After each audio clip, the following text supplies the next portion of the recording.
4, 3, 2, 1, 0.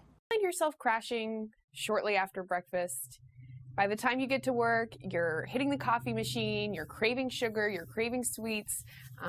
All day long, you're either between caffeine and sugar, just trying to get your energy up. Well, it could be what you're eating for breakfast. Today, I'm going to count down the 6 worst things you can eat for breakfast and give you some good alternatives, too. The first thing on my list is pastries. So that's danishes, cinnamon rolls, any kind of sweet pastry item. The reason that these are on my list is because most pastries are made with just kind of your standard white flour. So it's a processed flour, and I've talked about this in previous videos, but when you're eating a processed white flour, that's empty calories. And so basically what that means is you're getting calories, but they don't really contain any nutrition. They don't really contain any fiber. They don't contain much in terms of nutrients. So I know we hear that term empty calories a lot, and sometimes we may think in our heads, oh, it's an empty calorie, they don't turn into fat. Well, wrong. Empty calories do turn into fat, and they turn into fat more so than your more nutritious calories that you get from a nutrient-dense food. Another thing about pastries is that they're also going to have a lot of sugar in them. So whether it's sugar or high fructose corn syrup or whatever that is going to spike your blood sugar, of course. So the worst thing you want to do in the morning is spike your blood sugar. It's going to not only make you hungry again sooner, but it also is going to really deplete the amount of energy that you're getting. So you may get that initial burst of energy, but as we know by the word sugar crash, pretty soon your energy is going to crash back down. So pastries, you're rarely getting any sustainable energy from them. It's a lot of empty calories, and it's going to spike your blood sugar and give you a sugar crash. So some good alternatives to pastries. If it's the carbs that you're looking for, then I would encourage you to look for 100% whole wheat flour pastry items. Sprouted grains are really good as well. You want to make sure that it doesn't just say wheat or it doesn't just look like wheat, but you actually want to read the label and make sure it says 100% whole wheat. And that's going to be a lot better carbohydrate that's going to give you some energy, give you some nutrition. If it's the sugar that you're craving in the morning, which is why you're reaching for pastries, then I would recommend fruits. A lot of times people roll their eyes when you talk about fruits, but fruits really are a lot of wonderful flavor, will definitely satisfy your sugar craving, and the more that you pull away from the high fructose corn syrup and the refined sugar, the more the sweetness of natural fruits will come out and be even stronger and more enjoyable. The next item on my list is cereal and skim milk. Cereals are actually the #2 most purchased item in grocery stores in America, falling short behind sodas. So cereals, something that almost all of us will reach for in a hurry. For a lot of people, it's something that they're eating maybe once or even twice a day. The problem with cereals is similar to the problem with pastries, and that's that you've got a very highly refined wheat or corn going into the cereal, empty calories that are coming from something that doesn't have very much nutrition and isn't going to really give you any energy that your body can use. And so you've got a blood sugar spike that happens as a result of eating those highly refined flours and the sugar that cereal is also going to contain.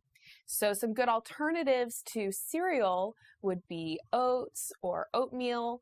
If you read the back of the label, you can look for 100% whole wheat cereals.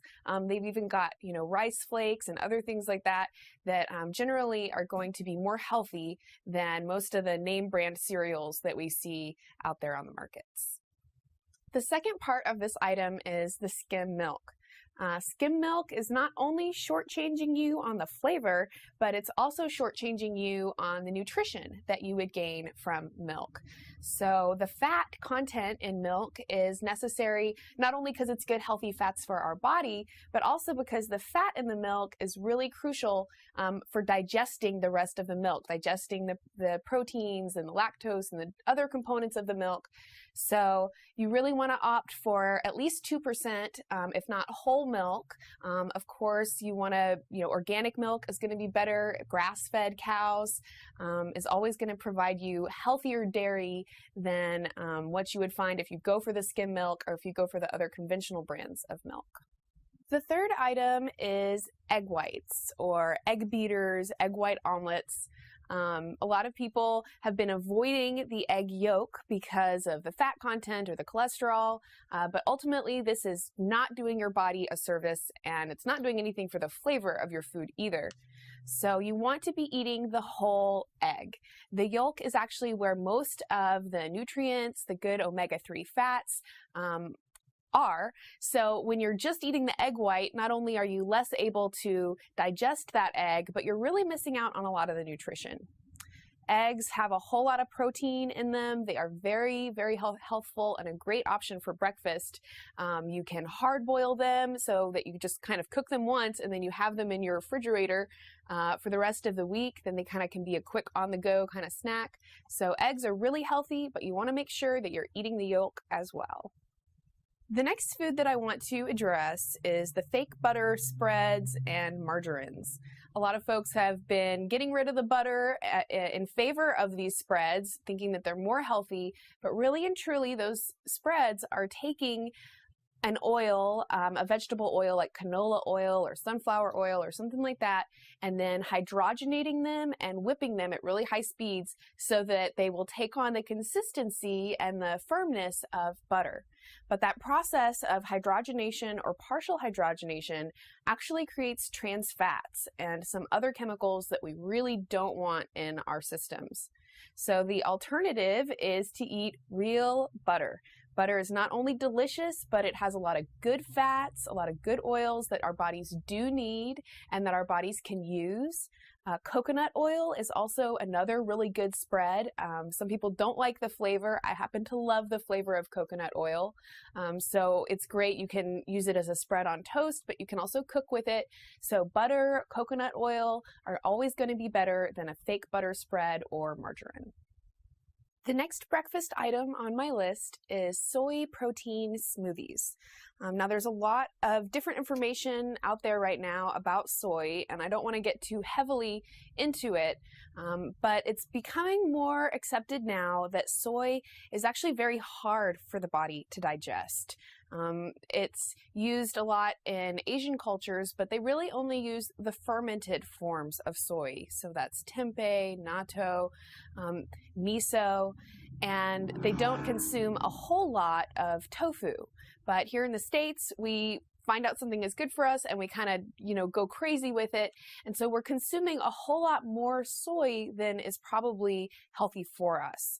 Soy also can cause dysfunctions of the thyroid, which is responsible for your hormone control. So it can cause mood disorders and things like that. A good alternative to soy protein is whey protein or hemp protein powders. Smoothies in themselves are a really great breakfast item because they're quick and they're easy, and you can virtually throw anything into a smoothie. Almond butter and peanut butter is a great way to kind of thicken up your smoothie and add in some nuts that are going to help fill you up and add to that, satisfying fullness that we really need in the mornings.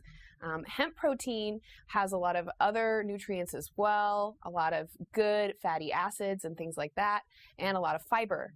So if you are somebody who relies on that protein shake in the morning, I'd encourage you to look at some of the alternatives to soy and try to eliminate soy from your breakfast smoothies as much as possible. The last item that I want to address is coffee. Coffee has a lot of different health effects, and you can check those out either on our channel or online. But basically what I want to get across in this video is that coffee alone is a really bad breakfast. Coffee is not only taxing to your adrenal glands, and as I mentioned, having a lot of other negative health benefits, but it's definitely not a good substitute for breakfast.